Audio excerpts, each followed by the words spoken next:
Bonsoir à tous, bienvenue à ce flash d'information. Le président ivoirien Alassane Ouattara et ses pairs de l'Union africaine sont réunis à Addis Abeba en Éthiopie. Ce 33e sommet de l'UE a ouvert ce dimanche referme ses portes demain lundi. Les chefs d'État et de gouvernement affichent leur volonté de faire taire les armes en Afrique. C'est d'ailleurs le thème de cette rencontre de l'UA. Le président sud-africain Cyril Ramaphosa, désigné aujourd'hui comme nouveau président de l'Union africaine, succède à l'Égyptien Abdel Fattah al-Sisi pour 1 an à la tête de l'UA. Son ambition est clairement affichée et d'œuvrer à la résolution des conflits sur le continent. Hier samedi, ici à Abidjan, le vice-président Daniel Kablan-Duncan a pris part à la première édition des prix Award de la BRVM. Et ce sont au total 7 prix plus 2 prix spéciaux qui ont été décernés aux différentes entreprises lors de la célébration de l'excellence sur le marché de l'UEMOA. On en sait plus avec Ahmed Traoré et Herman Guivé. La BRVM, la Bourse régionale des valeurs mobilières, célèbre l'excellence sur le marché financier de l'espace UEMOA, l'Union économique et monétaire ouest-africaine. Ce sont au total 7 catégories qui ont été célébrées lors de cette première édition des prix Awards de la BRVM, en plus du prix spécial destiné à la diaspora et du prix spécial du développement de la culture. Le travail bien fait, l'excellence paye et doit être reconnue.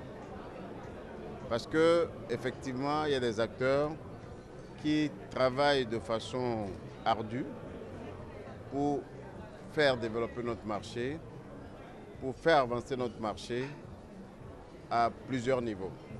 Une initiative fort appréciée par Daniel Kablan-Duncan, le vice-président. Nous avons besoin de mobiliser l'épargne, soit à travers les différents instruments dont on a parlé tout à l'heure, soit au niveau des emprunts obligataires, soit au niveau donc, disons, la cotation des sociétés en bourse, etc., de manière à pouvoir financer de plus en plus de manière autonome nos économies. Il y a encore davantage d'actions de sensibilisation au niveau donc de la population, de manière qu'elle sache que c'est un instrument banal qui permet de mobiliser l'épargne et de l'orienter vers le développement. Daniel Kablan-Duncan a exhorté les entreprises ivoiriennes à la saine émulation, leur souhaitant tous ses vœux de succès pour la prochaine édition des prix Awards de la BRVM. Voilà, la Corée du Sud a accueilli le sommet mondial sur la paix à Séoul il y a quelques jours dans un contexte, vous le savez, d'alerte sanitaire du fait de l'épidémie de coronavirus qui sévit dans la région, principalement en Chine. Et un peu partout, les autorités multiplient les points de contrôle. Nous y reviendrons dans l'édition de 20h. Justement, l'épidémie de coronavirus qui sévit en Chine continue malheureusement sa course meurtrière. Le bilan est monté à 811 morts dans le monde. Ainsi, l'épidémie de coronavirus est devenue plus meurtrière que celle du SRAS. 774 personnes sont mortes de 2002 à 2003 à cause du syndrome respiratoire aigu sévère dénommé SRAS.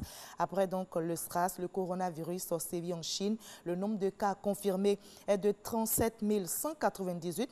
Près de 332 cas ont été recensés dans 27 autres pays, dont la France qui en a détecté 11 sur son territoire. 2 cas mortels ont été recensés à Hong Kong et aux Philippines. Il s'agit de vote au Cameroun. Les électeurs camerounais élisent depuis ce matin leurs députés et conseillers municipaux. Le Rassemblement démocratique du peuple camerounais, parti du président Paul Biya, est donné favori, d'autant plus qu'une partie de l'opposition, le Mouvement pour la Renaissance du Cameroun, a appelé au boycott de ces municipales et législatives. Le scrutin se déroule dans le calme, mais sans grande affluence. Les bureaux de vote devraient fermer d'un moment à l'autre et laisser place au dépouillement. Saïd Bouteflika, frère et ex-conseiller de l'ancien président Abdelaziz Bouteflika et ses co-accusés sont de retour devant la justice en Algérie. Leur procès en appel s'est ouvert donc aujourd'hui. Ils sont incarcérés depuis le mois de mai et sont accusés d'avoir tenu une réunion pour déstabiliser le haut commandement militaire fin mars dernier. Et l'armée appelait, vous vous souvenez alors, au départ de l'ancien président Abdelaziz Bouteflika, contesté par la rue et qui a finalement démissionné en avril 2019.